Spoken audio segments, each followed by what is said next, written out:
Hey guys, it's CHP Technologies here, and this is Mortal Kombat X.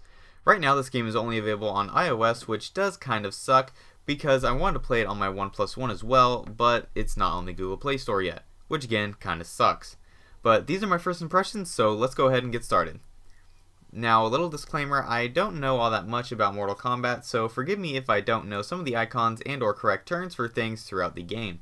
But when you first open the game, you are greeted with the Mortal Kombat logo, as well as a cutscene which gives you a bit of the backstory behind the events of Mortal Kombat. Shinnok, one of the Elder Gods, turned on his fellow deities and invaded the Earth Realm. Raiden and the Elder Gods stopped Shinnok, locked him up in the Nether Realm.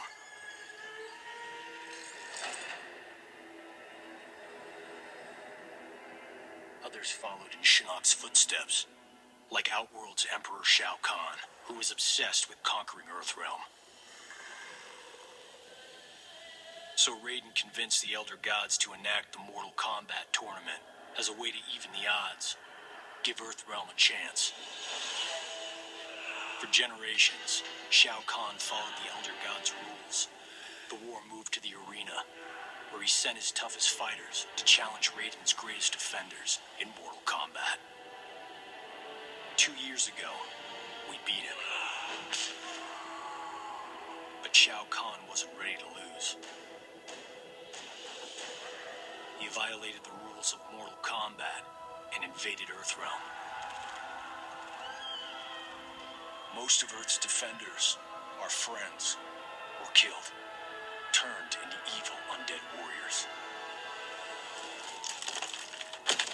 Despite the odds, we stopped Shao Kahn's invasion. As punishment, the Elder Gods destroyed him.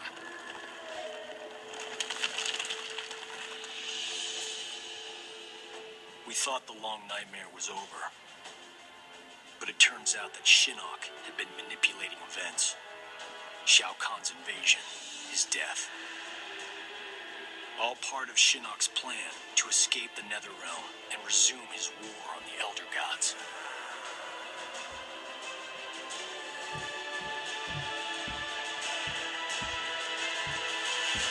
Now, once that is over, you will be led to the title screen. Here you will find Battle Mode, Faction Wars, and Raiden Challenge. Now, it will be different for you if it is your first time playing, as it will run you through a bit of a tutorial match teaching you how to fight and use the various abilities of different characters.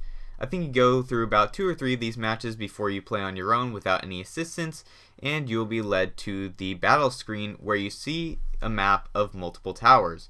All of the towers will be locked until you complete all of the battles in the current tower you are in. Once you have defeated all the enemies in the tower, you are allowed to move on to the next one. Now, you don't really unlock any new characters, at least in my experience so far, but you can buy them in the store. In the store you have card packs, characters, support, coins, and souls. Coins and souls are the 2 different forms of in-game cash you can use to buy things in the game. Coins are used to buy some of the standard characters and character card packs, while souls are used to buy the more beefy characters and gold character packs. Now, you can buy more souls and coins with real money, but I'm not that kind of person to spend my real money on a game, but if you're one of those people, then the option is there. There is also a menu where you can find access to the main menu, your profile, your collection, which contains your characters, equipment, support items, and upgrades. You can also find your bonus missions, which are kind of like side quests where you can win coins or souls for doing things like winning multiple matches in a row or using certain characters to win. Then you have your settings, which contain options for your music, SFX, and music volume, as well as toggles for your damage text and push notifications. There is also a glossary, a list of achievements, a rate button which will direct you to the App Store to rate the game. Then you have the game credits, which are kind of like movie credits, showing developers, designers, artists, and more. And lastly, you have a button to restore all of your purchases if you have uninstalled the game. Getting into the gameplay, it's fairly simple. It's not as intense and button mashing as the console versions, but it can still be pretty suspenseful nonetheless. Most attacks are executed by simply tapping or swiping on the screen, and if you want to block, just hold 2 fingers on the screen and hope that your opponent doesn't use a throw attack, which can't be blocked. There are also quick time events in the game in the form of your special attack or attacks. You have to time it just right to get the most amount of damage possible on your opponent. With some characters you have quick time special attacks, while others you have to rapidly swipe to get the most power out of your attack. Now I'm a pretty big fan of this game, however I do think there needs to be an update on day one. I know I should expect this from a version 1.0 game, but these are just some things worth noting. Number one is that the device gets really hot and the battery drains very quickly while playing this game. Now obviously there is not much that can be done about that by any means, but it is something I want to inform you about. Number two is when a match is completed. When the match completes, you either get a victory or defeat screen.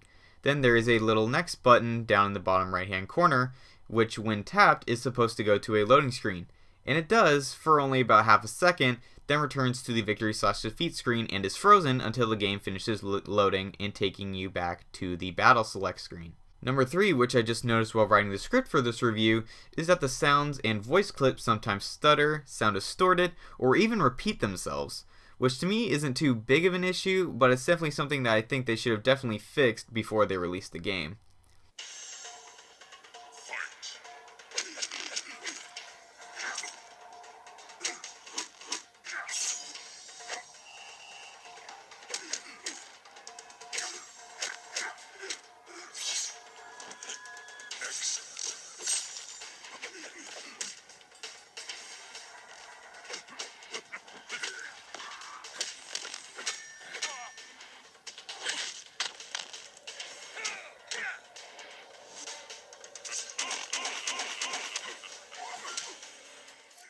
And number four, which is something I have only recently started experiencing, and that's the fact that it's having connection issues. For some reason, whether I'm on cellular data or Wi-Fi, it just can't seem to connect. It might be due to all the users online at once, or it might just be the servers going down. I'm not sure. But do keep in mind this game is in version 1.0, but overall this game has been very enjoyable for me to play. If you don't mind a bit of heat, some occasional sound stutter, and you're a fan of the Mortal Kombat series, then this game is definitely for you. I might make a video when a major update on the game comes out to see if the bugs I mentioned were worked out and if any new ones have arisen. I will also make another video surrounding this game if it ever becomes available for Android, and I'll compare the performance of the game between my iPhone 6 Plus and my OnePlus One.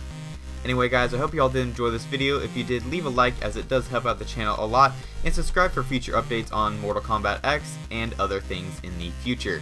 Thanks as always for watching, and have a great day everyone.